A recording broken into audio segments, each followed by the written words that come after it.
It's not often I revisit a gun, but this time I'm going to make an exception, because last time I reviewed the Hammerlight 850 from Umarex, I left the experience thinking to myself, they could have done a little bit more for the money, or as my old headmaster used to say, could do better.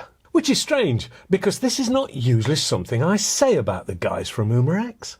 Now I've got hold of the 850 M2, so what's changed?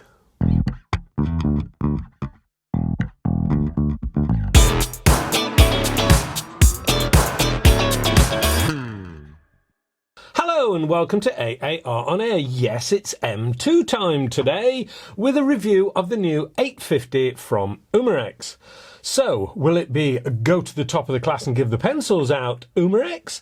Or will it have don't take your coat off, you may not be stopping, added to the end? First thing to say then is this is the new Empire kit in 177 caliber and retails at about £450 UK, which at first thought is a big price for a CO2 rifle.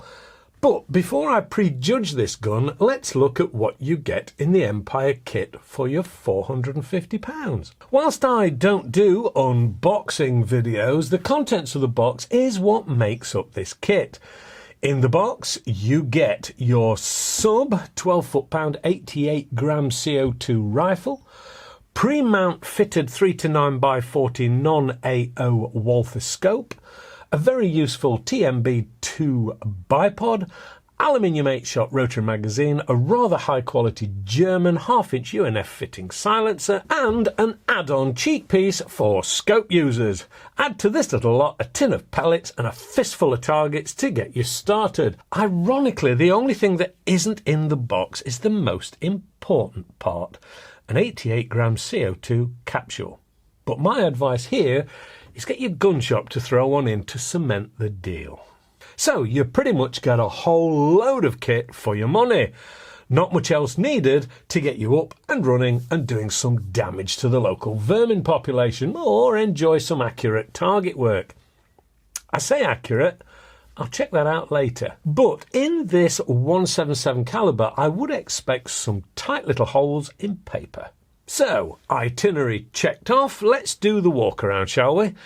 Well, it's not short at 1,186 millimetres or 46.7 inches, and it's not light at 3,786 grams or around 8.3 pounds.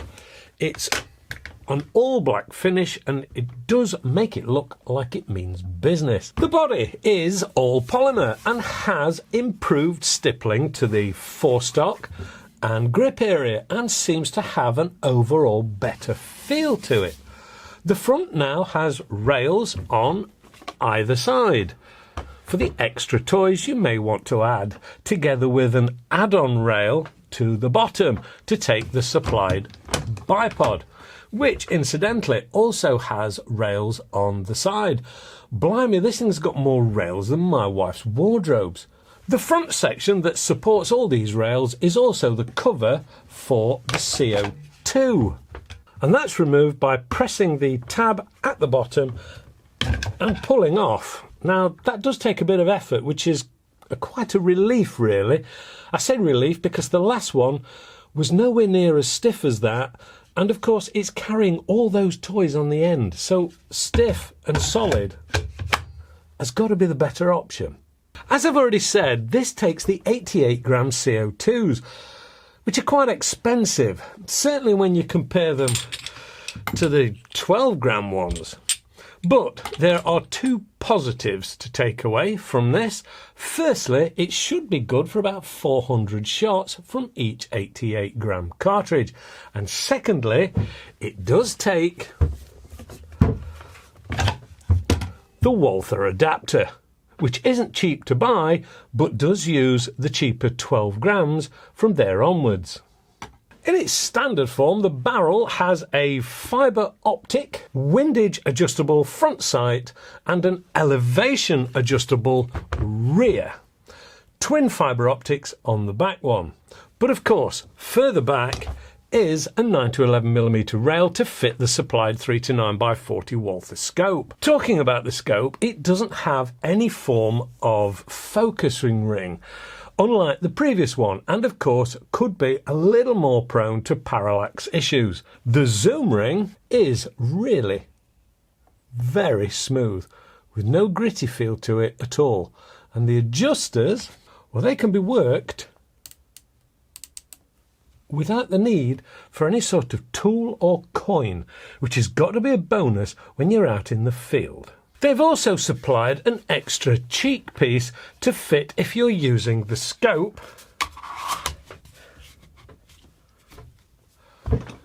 rather than the open sights, and that brings your eye level up to a better position. That's quite a nice touch. The last one of these I tried had a push on and tighten with grub screw silencer, which was less than perfect. On the new M2 though, the front of the barrel has a 1/2" UNF thread on it, which means you can fit the supplied silencer or fit one of your own choice if you prefer. After saying that, the supplied item is very effective at reducing the bark from this dark sniper looking unit. Okay, let's take a look at the business end. This is a bolt action 8-round rotary magazine fed item, with a magazine being a black aluminium item. And it's about as easy to load as you can possibly get. It can even be done one-handed.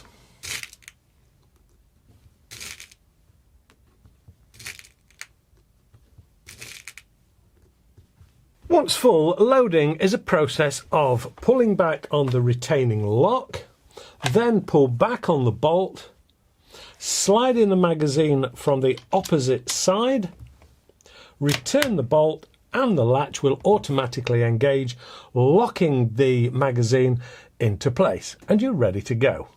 The safety at the back will have automatically applied itself and will then need pushing forward to be able to fire. This automatically applies every time you pull back on the bolt. Not an issue as far as I'm concerned, but some of you may find it annoying. The safety can also be applied manually by simply pulling back. To take it off safe, you do need to depress the small linear catch when you push forward, but this can easily be done with your thumb. The stock is ambidextrous, but the bolt isn't transferable from right to left, I'm afraid. The trigger is a 2-stage item and is plastic, but it does feel very comfortable and is adjustable if the approximately 2.5-pound pull weight from the factory doesn't suit you. Right. What about power? The last one of these I tested was hitting a pretty respectable 10.32 foot-pounds or 14 joules. Over to the chrono then. Well, this is a 177 caliber item, and I saw 741 feet per second using 8.44 grain JSPs, which is a respectable 10.29 foot-pounds or 13.96 joules. Down a fraction then from the previous one, but no real complaints. Target time. We can look at the gun all we like, but it's all superfluous if you can't hit a barn door with it. So, out at the usual 40-metre range on a cold December day. Here goes.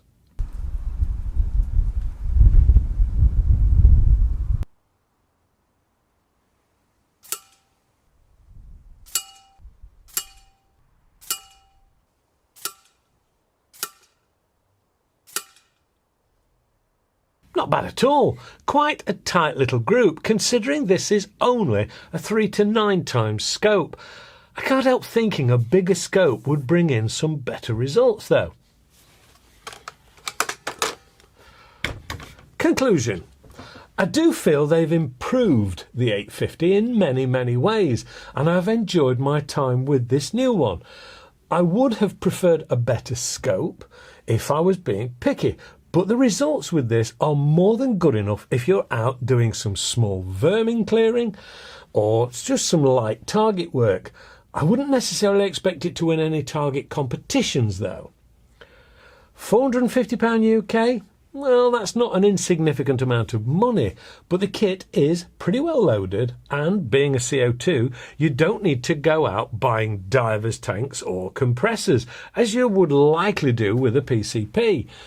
That said, you can get a pretty reasonable PCP kit with a pump if you don't mind the exercise.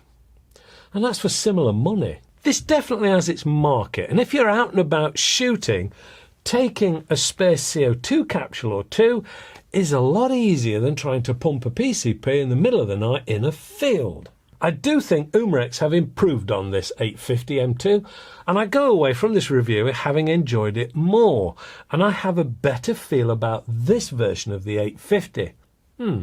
Nice one, Umarex. Thanks for watching. Please leave a thumbs up if you've enjoyed it, subscribe, share, leave comments, click on the alarm bell, and if after doing all that, like you've still got any time, pop round to my house, the lawn needs cutting. Thanks for watching. See you next time.